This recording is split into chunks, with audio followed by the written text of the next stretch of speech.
यहाँ पर देखिए कितना सुंदर सा झरना बह रहा है और काफ़ी ऊंचाई से ये झरना गिर रहा है। तो यहाँ छोटे छोटे ऐसे बहुत सारे झरने मिलते हैं। यहाँ पर सुंदर सुंदर होम स्टे कैफ़े वगैरह बने हुए हैं। देखिए सुंदर झरनों की आवाज़ के बीच में यहाँ पर विदेशी लोग बहुत ज़्यादा रहते हैं भाई। तो हमारी मैडम जो है चल नहीं पा रही है चढ़ाई में, क्योंकि बहुत ज़्यादा मोटी हो गई है, इसलिए इसको चढ़ाई चढ़ने में बहुत दिक्कत होती है।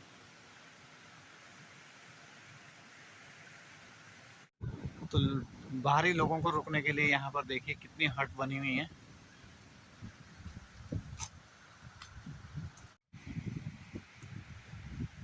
तो तपोवन का ये सबसे बड़ा झरना है भाई, और सबसे सुंदर भी है। देखिए कितनी धाराएं इससे निकल रही हैं और ज़बरदस्त इतनी ऊंचाई से ये गिरता है, वो देखो।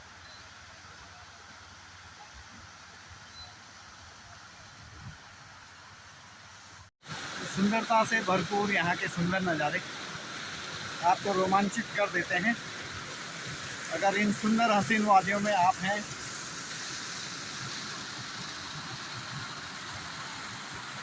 सुंदर यहाँ के नज़ारे।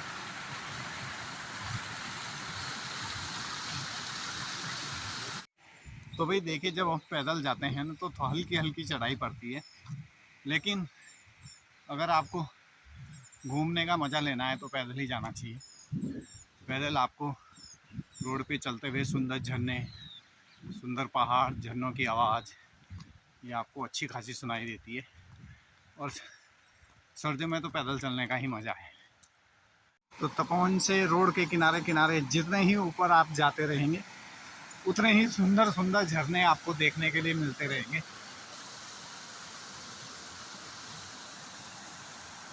सुंदर झरनों का नज़ारा।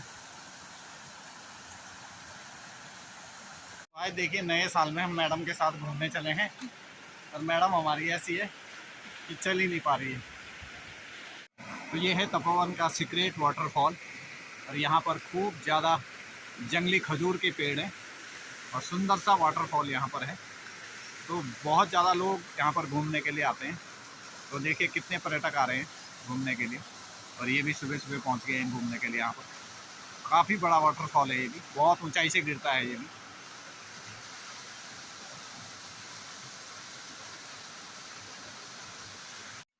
तो काफ़ी नीचे पहाड़ी पर एक सुंदर सा बादल का टुकड़ा देखिए धूप में कैसे चमक रहा है।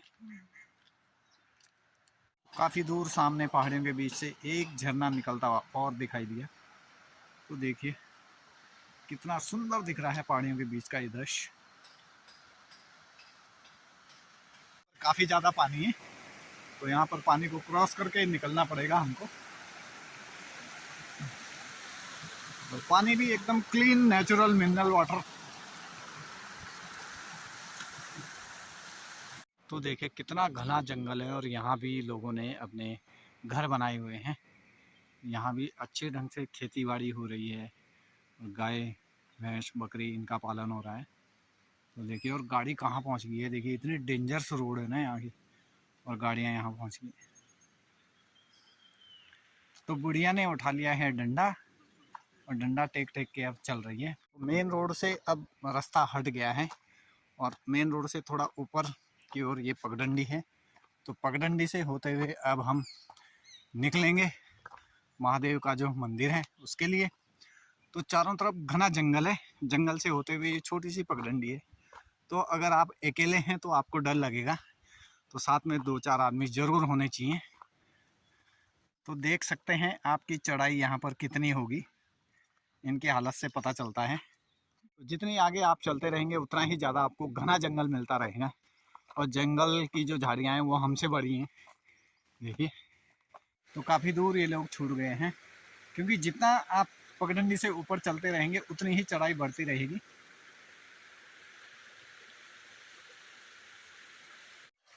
तो जितने ही आगे आप बढ़ते रहेंगे उतना ही घना जंगल आपको मिलता रहेगा, और जंगल के बीच में छोटे छोटे पानी के जल स्रोत झरने के टाइप में आपको दिखते रहेंगे। सुंदर सा खजूर का पेड़, और ये एक बहुत बड़ा अजीबो गरीब सा पत्थर है, और इसी पत्थर पे बहुत बहुत बड़े बड़े ये पेड़ जमे हुए हैं, और इसी पत्थर के अंदर महादेव की गुफा है। तो अभी दिखाएंगे आपको। तो ये है जंगल के अंदर बहुत सुंदर गुफा के अंदर बाबा महादेव विराजमान है यहाँ पर। तो ये बाबा भोलेनाथ की गुफा है, बहुत बड़ा पत्थर है, इसके अंदर विराजमान है बाबा भोलेनाथ, और असंख्य यहाँ पर गुफाएं हैं। तो जैसे एक गुफा तो ये चली गई अंदर, और एक ये दूसरी चली गई, तीसरी वो उधर से है अंदर। ये देखिए कितनी गुफाएं हैं इसके अंदर, और चौथी गुफा देखिए ये है इतनी बड़ी, ये यहाँ से जा रही है अंदर को। ये देखिए ये भी बहुत बड़ी गुफा है, और एक और गुफा देखिए ये निकल गई है यहाँ से, एक निकल गई है यहाँ से। तो असंख्य इसमें गुफाएं हैं महादेव के मंदिर में, और असंख्य ही इसमें शिवलिंग है।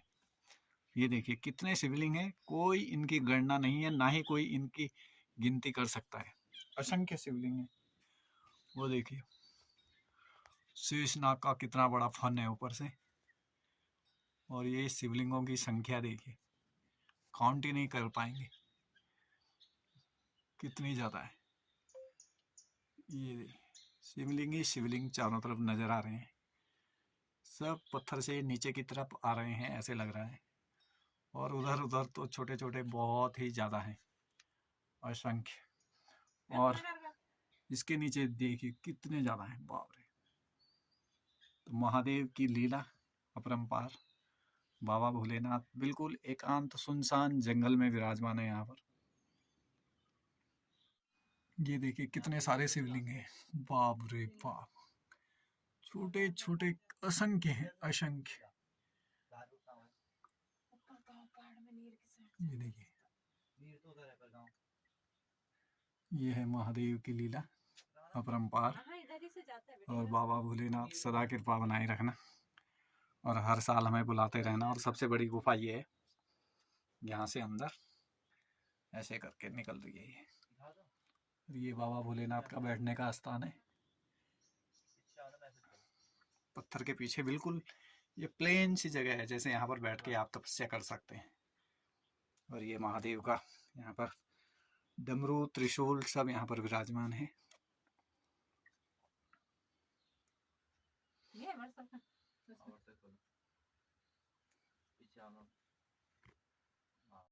तो इतने ज़्यादा यहाँ पर शिवलिंग बने हुए हैं, देखिए बाबा भोलेनाथ के दरबार में। चमत्कार को नमस्कार।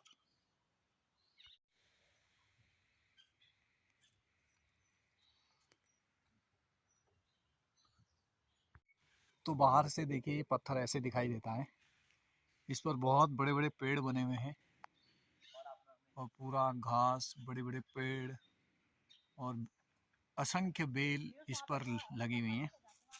और इतना बड़ा ये पत्थर है देखिए, नीचे से लेके, और इसी के अंदर ये गुफा बनी हुई है।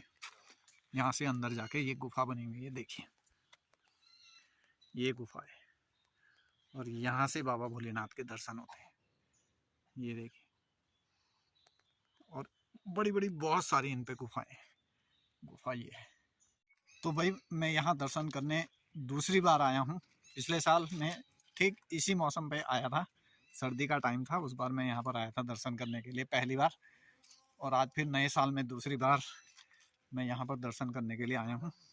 तो महादेव की लीला अपरंपार है, असंख्य यहाँ पर शिवलिंग है, और यहाँ पर आकर एक बिल्कुल शांति सी मिलती है, क्योंकि दुनिया के शोरगुल से बहुत दूर घने जंगल के बीच में जंगलेश्वर महादेव विराजमान हैं एक गुफा के अंदर। तो यहाँ पर थोड़ी देर आप बैठेंगे तो बहुत शांति आप लोगों को मिलेगी, और एक अद्भुत नज़ारा जो कि आपने कहीं नहीं देखा होगा ऐसे मंदिर में, कि ऊपर इतने असंख्य शिवलिंग बने हुए हैं, और गुफा के अंदर बिल्कुल थोड़ा सा जगह बैठने की है महादेव के। यहाँ से पत्थर का आकार शुरू होता है, और जहाँ से पत्थर शुरू होता है ना, वहाँ से भी बहुत ज़्यादा गुफाएं इनमें हैं। ये देखिए अंदर ही अंदर। दर्शन कर लिए हैं महादेव के, और अब वापसी निकल रहे हैं घर के लिए, तो ये डंडा टेक के ही आ रही है भाई वापसी, देख लीजिए। तो भाई देखिए एक बात और बताता हूँ आपको कि यहाँ पर जो है ना, आप दर्शन करने के बाद किसी भी शिवलिंग पे हाथ लगाएंगे ना, तो आपको एकदम सफ़ेद चंदन का टीका मिलेगा लगाने के लिए। ये जो हमने टीका लगा रखा है ना, ये उसी पे हमने ऐसे करके हाथ लगाया और टीका लगा दिया। बिल्कुल आपके हाथ में सफ़ेद पाउडर जैसा आ जाएगा, तो आप उसको थोड़ा सा पानी में घोल के उसका टीका लगा देंगे। बिल्कुल वाइट चंदन पाउडर है, एकदम बिल्कुल गहरा। तो ये आ गए हम वापसी मेन रोड पे गांव के पास। तो आती दफ़ा जो है कोई टाइम नहीं लगता वापसी आने में, क्योंकि सारा ढलान है। तो ढलान में आप जो है 20 मिनट में नीचे उतर जाएंगे। हाँ, जाती दफ़ा चढ़ाई है तो जाती दफ़ा जो है टाइम लगता है, 1 घंटा लगता है बिल्कुल फिक्स ऊपर जाने में। यहाँ से बिल्कुल चढ़ाई है टोटल। तो जाती दफ़ा जब हम मंदिर के लिए आए तो गांव के किनारे किनारे से आए हैं, गांव के बीच के रास्ते से नहीं आए हैं, साइड वाले रास्ते से आए हैं। तो अभी मैडम कह रही है कि मुझे गांव के रास्ते से जाना है, क्योंकि इसका तो यहाँ गांव है, कोई इसका ताऊ है, कोई ताई है, कोई चाचा है, चाची है, कोई भाई है, कोई भाभी है, तो यहाँ पर इसके सारे जानने वाले हैं।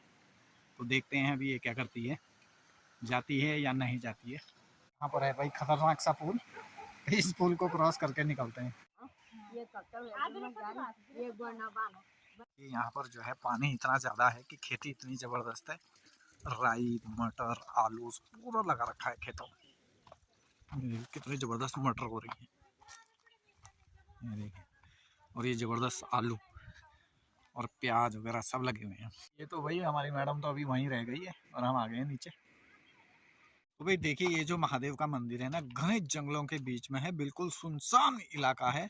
और यहाँ जल्दी से कोई जाता भी नहीं है, क्योंकि यहाँ जो है सिर्फ जो यहाँ के गांव के लोकल लोग हैं वही पूजा करने के लिए जाते हैं। और साल भर में एक बार सावन के महीने ये सब गांव के लोग इकट्ठे होकर यहाँ पर महादेव का भंडारा करते हैं, तब अपने रिश्तेदार वगैरह को बुलाते हैं, तब लोग वहाँ पर जाते हैं।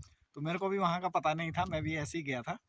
और पिछले साल मैं गया था तो मुझे जो है यहाँ पर आकर बहुत शांति मिली। सुनसान इलाका, महादेव का मंदिर, एक अद्भुत नज़ारा। गुफा के अंदर बड़े पत्थर के अंदर महादेव जी विराजमान हैं और असंख्य शिवलिंगों के बीच में विराजमान है। मतलब आप देखेंगे ना, फ़ोन पे भी वो पूरे नहीं आते हैं। अगर आप फ़ोन से रिकॉर्डिंग करते हैं ना तो भी पूरे नहीं आते उसके अंदर। अगर उसके अंदर आप जाके देखेंगे ना तो अद्भुत ही नज़ारा है, एक अद्भुत नज़ारा जो आपको कहीं देखने को नहीं मिलता।